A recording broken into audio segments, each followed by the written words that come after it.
Hello and welcome to the Keep Your Cool Mama podcast, where we are encouraging the everyday mom to pursue her dreams and discover her own greatness. Hey cool mamas, this is Sheilah and you are listening to episode 31 of the Keep Your Cool Mama podcast. Hey girl, how are you? Well, I hope you're good. Hope you're feeling good from the inside out. Hope you had a good week last week.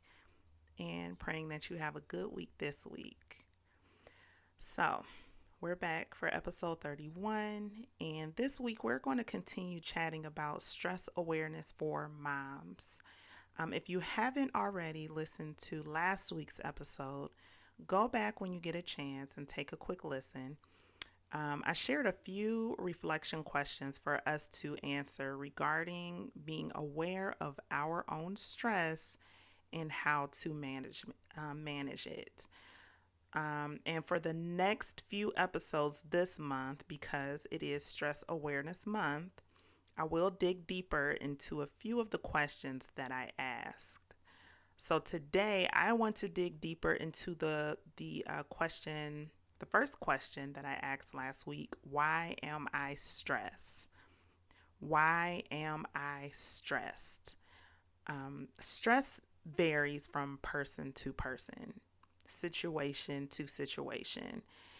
And if we can understand the common ways that stress can show up in our lives and identify the stress we are experiencing, we are then able to manage the stress in an effective way. So understanding specifically what type of stress you are experiencing gives you the opportunity to address the stress with a solution that matches the type of stress you are dealing with. So I did a little research, and while doing the research on identifying your stressors, I learned about a guy named Dr. Carl Albrecht. Last name spelled Albrecht. And he was a management consultant and pioneer in the development of stress reduction training for business people. He defined 4 common types of stress in his 1979 book called Stress and the Manager. Now, although this model was developed for the business world, I did think that Albrecht's 4 types of stress could be useful in everyday life, including motherhood. So let's go ahead and discuss each type of stress based on Albrecht's method and some possible solutions for each type of stress. Okay, so there are 4 types of stress that Albrecht, and I hope I'm pronouncing his name right. I'm assuming it's Albrecht.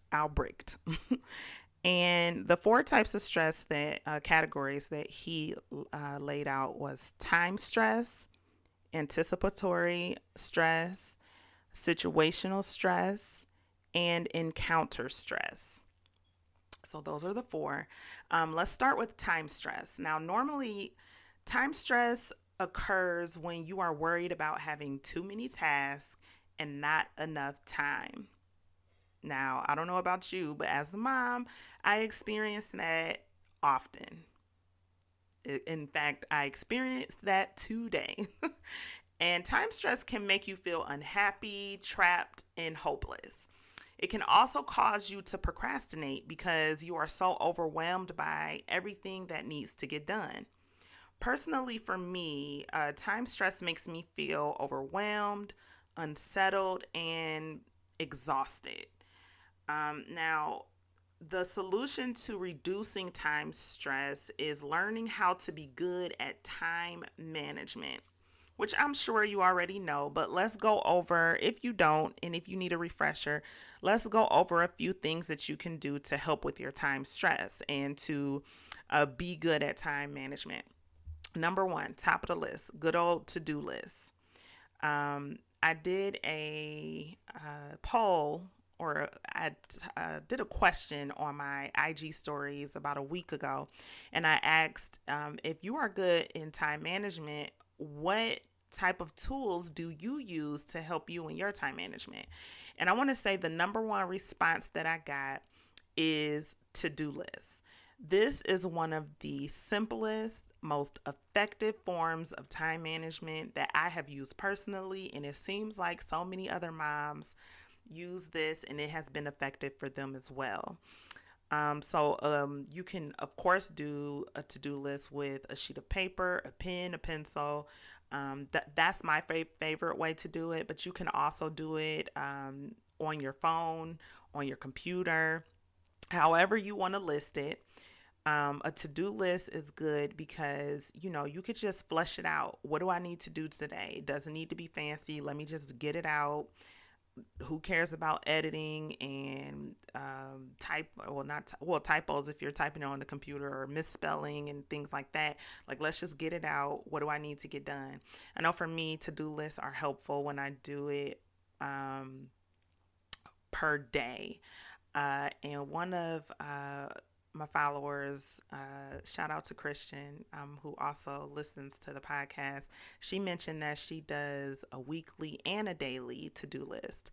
So yes, girl, I took your advice. I did a daily. I started doing a daily last week, and it is amazing because I used to do just an all-around to-do list, like what do I need to get done? And to be honest, sometimes it would be a mixture of things that I needed to get done this month, something I needed to get done tomorrow, something I needed to get done within a week. And I found it helpful to actually break it down based on days. So the daily to-do list was very helpful to me. And what's most helpful that I'm learning, which is new for me, is that it relieves stress for me to do it at night before I go to bed. I'm able to rest more because I know what I anticipate to get done for the next day. So to-do list is definitely a good time stress solution.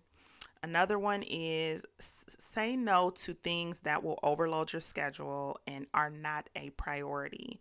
So definitely know what your priorities are. Whatever needs to go at the top, put it at the top. Whatever should go at the bottom, put it at the bottom. I'm not saying that you have to say no to every single thing that someone asks you to do or that you want to do that doesn't fit, but you do have to distinguish what's important and what's not important, because you will overload your brain. You'll overload your nervous system with all of these things that you need to do, and you don't have to feel that way if you're overloading your time and your schedule with things that you should have said no to in the first place. So just making sure that you're aware of what you should say no to, what you should say yes to, is definitely a good time stress solution. Next is setting alarms. I posted also on my stories. And if you're not following me at Keep Your Cool Mama, please make sure you're following me so that you can get in on these tips and inspiration and all the good things. But I set alarms for everything. Pretty much everything that I need to do on a daily basis, because Sheilah can barely remember what happened yesterday, or heck, what happened within the last 2 hours. Okay. So, I do alarms for when the boys need to start their chores, just to make sure that they get to bed at a good time. What time does little Marlon need to get in the bath? Because he's 7 years old and he's not going to remind me that he needs to get into the bath. Things like, or when I want to write, I've just recently put that on my schedule. I started to put down at 1:15. I want to start writing, and just random writing, because I just love, it's a stress reliever for me. Anything I want to do, anything I need to do, I put it on my alarm. And I think that the good thing for the Apple iPhones is that, and I'm sure you could probably do this on Android too. I can't imagine why you wouldn't be able to, but you can label what the alarm is for, like chore time, bath time, time to make dinner. That's one of my alarms as well. Okay, so another one would be physical calendars, digital calendars. I have a physical calendar up on my wall in my bedroom. It is a dry erase. Um, I also have the calendar that I use on my phone. I'm going to be honest, calendars really don't work well for me as far as when, like the timing of when I need to get things done. The date, of course, seeing what I need to do on a specific date helps me. I want to get better at using calendars more frequently as far as like the timing of it. Maybe I'll get one of those calendars that breaks it down into time and not just the date. Maybe that'll work for me. And I think what's helpful is knowing what works for you and what doesn't work for you. Because Lord knows I have gotten so many planners, so many. I mean, how many empty planners can you have from the year previous? And it really makes me feel like a failure because I'm like, I have all of these calendars and I have barely used any of them. And I've even gotten the blank ones so that I can use it for the next year if I didn't use it the year before. Hasn't worked for me yet, but I'm not giving up on it because I really do love a good calendar because I do think it's helpful. I just haven't figured out how to use it in a way that works for me. But that is definitely one that you can use. Time management apps are there are a boatload of apps out there that we can just try different ones, see what works for us.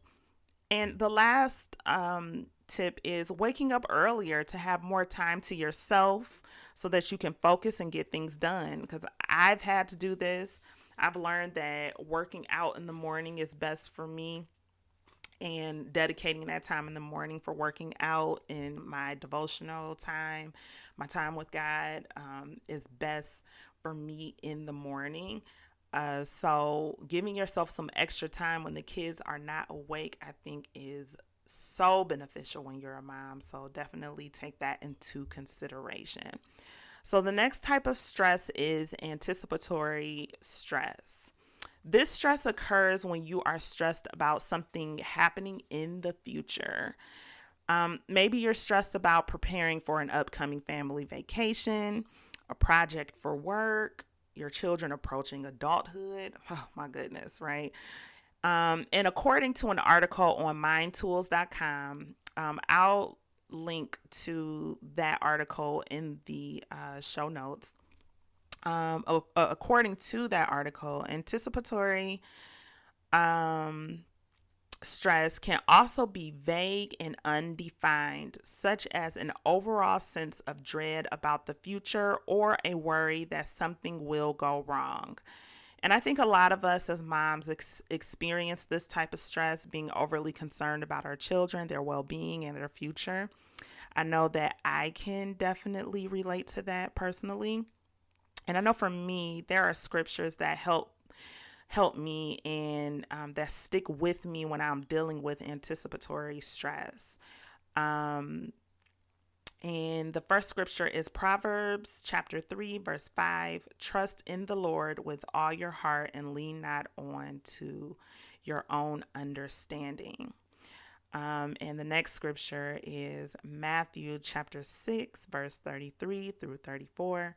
But seek first his kingdom and his righteousness, and all these things will be given to you as well. Therefore, do not worry about tomorrow, for tomorrow will worry about itself. Each day has enough trouble of its own. I think what we have to do is remind ourselves that the same God that protected us and kept us through every situation in life has not changed, and he never will change. He is the same God today, and he'll be the same God tomorrow. And he was the same God yesterday. So he is the one with all power and control. So what we need to do is lean on to him in all circumstances, and knowing that although we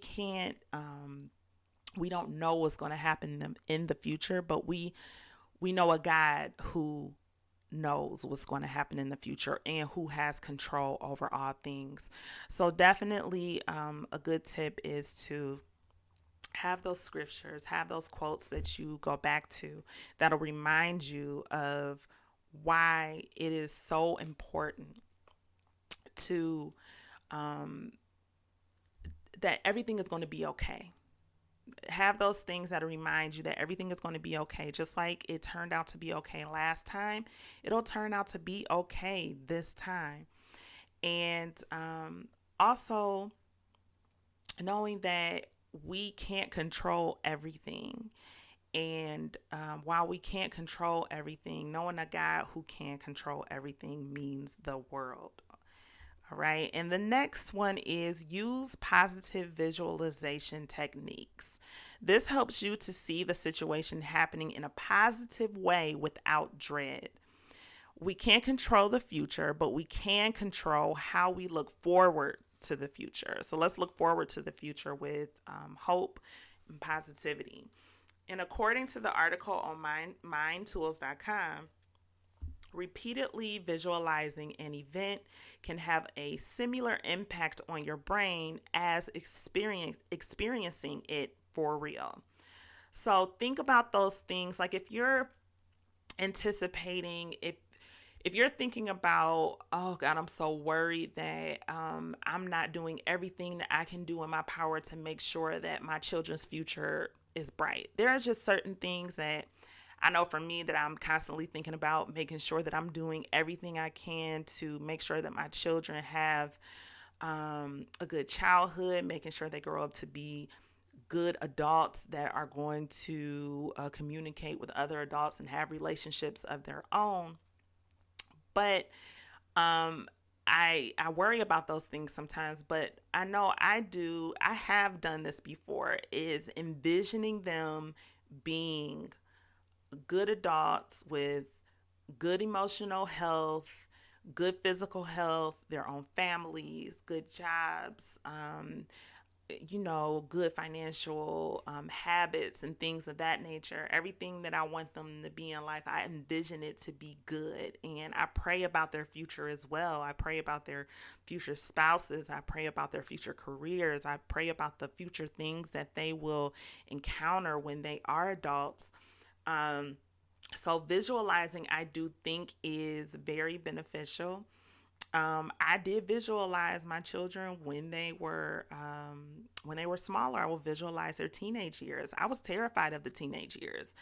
And to be honest, even though it is not easy, it's not as bad as I thought it was going to be. It's actually turning out to be. I'm very proud of how my two teenagers, how they're growing up, and I visualize them being good teenagers. So I can honestly say I do believe that works, and being hopeful for the future. Okay, so the next type of stress is situational stress. This type of stress happens in the moment unexpectedly. It intensifies when people are in situations they can't control, like a conflict with another individual or an emergency. So this is when your fight or flight senses usually kick in with situational stress. So the articles I read, they didn't mention anything about parenting, but I do feel like we experience this type of stress in motherhood. I know there are things that our children do, that they encounter, that they go through out of nowhere that affects us emotionally, and I can speak to that personally. And I think that learning how to respond when situational stress is happening is the key. I think that is the key to reducing that stress. And so here are just a few tips. Number one, taking deep breaths before responding. I have found this to be very helpful for me, not just as a mom, but as a wife, as a friend, as a daughter, as a sister, and all of those titles that I have. And taking a deep breath just gives me a chance to think about what I want to say before I say it, to make sure that I'm saying things with love and kindness, and that I am just giving my attention to the situation as a whole and not just my emotions and how I'm feeling. Another one would be counting to 20 or whatever number you need to count to. Okay. So take a minute, count. I think I'm going to start doing this more often. I did this more when my children were a lot younger, when they were toddlers, but I think I'm going to start doing this. Counting really, I think it's another form of taking a deep breath. So just counting down, until you say the next thing. Because I know for me, I have two teenagers that test me, and I also have a 7-year old that tests me. And counting down definitely helps. In the past, it helped, so I'm going to start doing it now as well. Next is leaving the room to collect your thoughts. Leaving the room may be going upstairs, going downstairs. Maybe you need to get in the car, sit in the driveway, or maybe you need to drive away. Whatever you need to do to just leave the situation for a moment so that you can collect your thoughts, and decide what you're going to say and how you're going to say it. And sometimes a change of environment definitely helps when your emotions are kicking your butt, okay? And lastly, visualizing your response. Or for me, I like to write them down before I interact. And I think I mentioned this before. If I'm about to have an interaction with somebody that I'm not necessarily happy about having an interaction, I write down my responses. Now, I haven't done this when it comes to my children yet. I have started to pray about things before I talk to my children, for God to prepare me for certain situations when certain conversations are going to happen. But in situational stress, like if someone does something to me that affects me directly, I have practice in other relationships like my marriage in writing things down before I say them. That there are those times when I speak before I should speak, and I speak directly from emotion, with and not being rational. But writing it down helps me to be rational, helps me to flesh out what I should say, what I shouldn't say. And I think visualizing your response, and writing, I think that they can help together. Okay. And so the next type of stress would be encounter stress. This is stress that occurs when you are worried about interacting with a person or group. This type of stress can lead to avoiding specific conversations. I can be good for that sometimes, but I'm learning that avoidance is not helpful.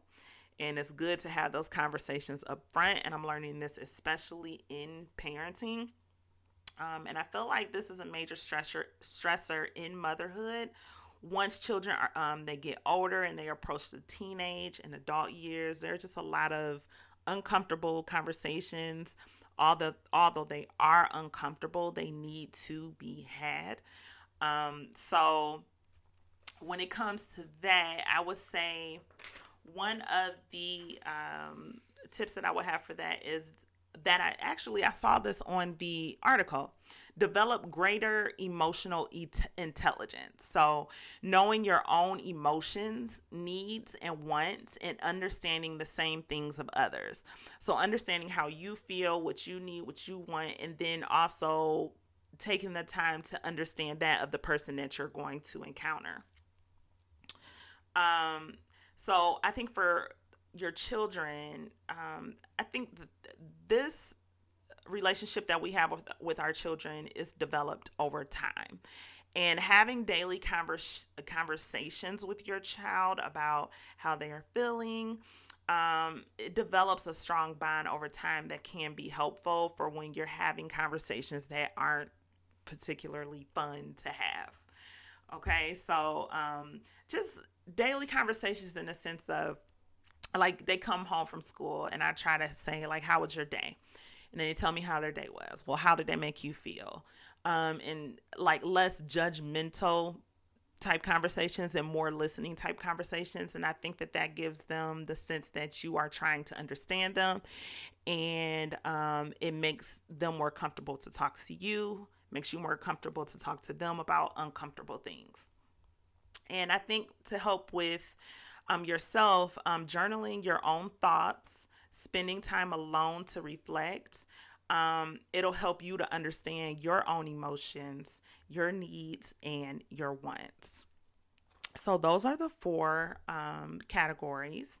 So I want to say, like, if you're experiencing stress and decide to temporarily relieve stress by, let's say, getting a massage, drinking a warm cup of tea, taking a girls' trip. While I'm all for all of those things, but I think the key is remembering that those things are temporary.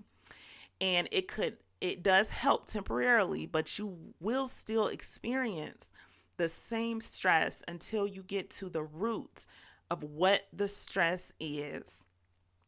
Get to the root of what it is and attacking it with a solution that will help you manage your stress permanently. So definitely still do those things that give you temporary relief, but we also want to focus on those things that'll get down to the root so that we can make permanent results. And sometimes pinpointing your stress, it can be difficult. Trust me, I understand. And you may need some help. Sometimes it's so much going on that you're like, I don't even know why I'm stressed. I don't even know how to begin to tell you what it is. And I think what helps in those instances is just don't be ashamed to ask for help. Maybe it's talking to a trusted friend or a family member that can relate to you. Someone that you trust, that you can vent to about what's going on. Maybe they could just sit and listen if that's what you want them to do, and it can help you to hear what's going on in your mind. Or maybe they will have practical advice that they've used in their life that you can use in your life.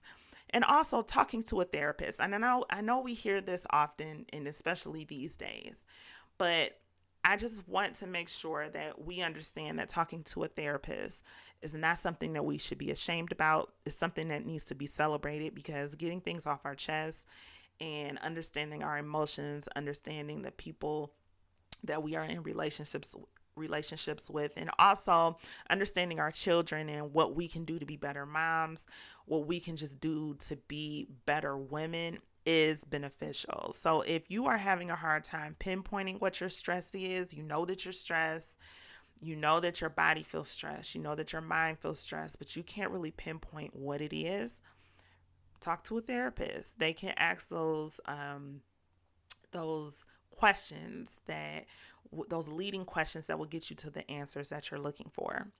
And I think that it's important also to remember that starting with the why is always a great place to start when you're trying to relieve your stress. And that's what this whole episode is about. The why. We're getting to the bottom of what the reason is.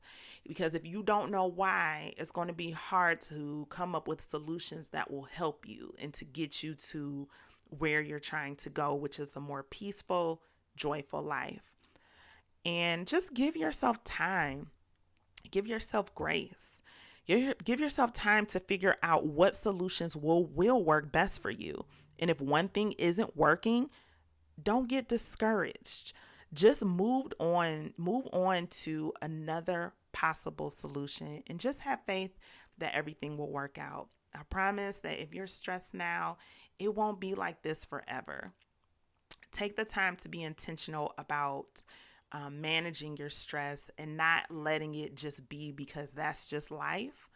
But there are solutions for our problems, and we can get through this, and we'll get through it together. And I hope that this episode was helpful. So that's it for this week. I really do thank you for listening. I appreciate all of the support. I appreciate the listens. And I hope that it was helpful, and tune in next week for another episode. But before I go, I want to ask you to please remember to share this podcast with any other moms that you think would enjoy listening. And please rate Keep Your Cool Mama on Apple Podcasts. And if you believe that we should have 5 stars, don't hold back. Go ahead and give me 5 stars, girl. I appreciate it. And subscribe so you don't miss an episode when it drops every Monday. You'll get a little notification that lets you know that it's uploaded. And I love you guys. And just always remember to keep your cool, mama. I'll talk to you soon. Bye-bye.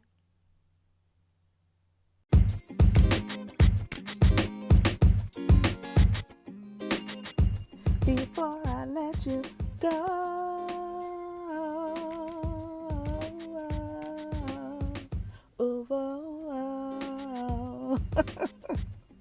seriously, before I let you go, please subscribe and leave a review with 5 stars if this podcast is inspiring you and helping you to grow.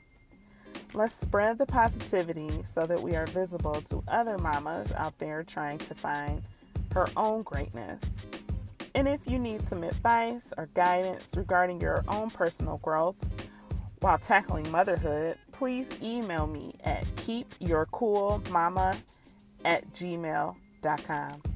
Love you guys.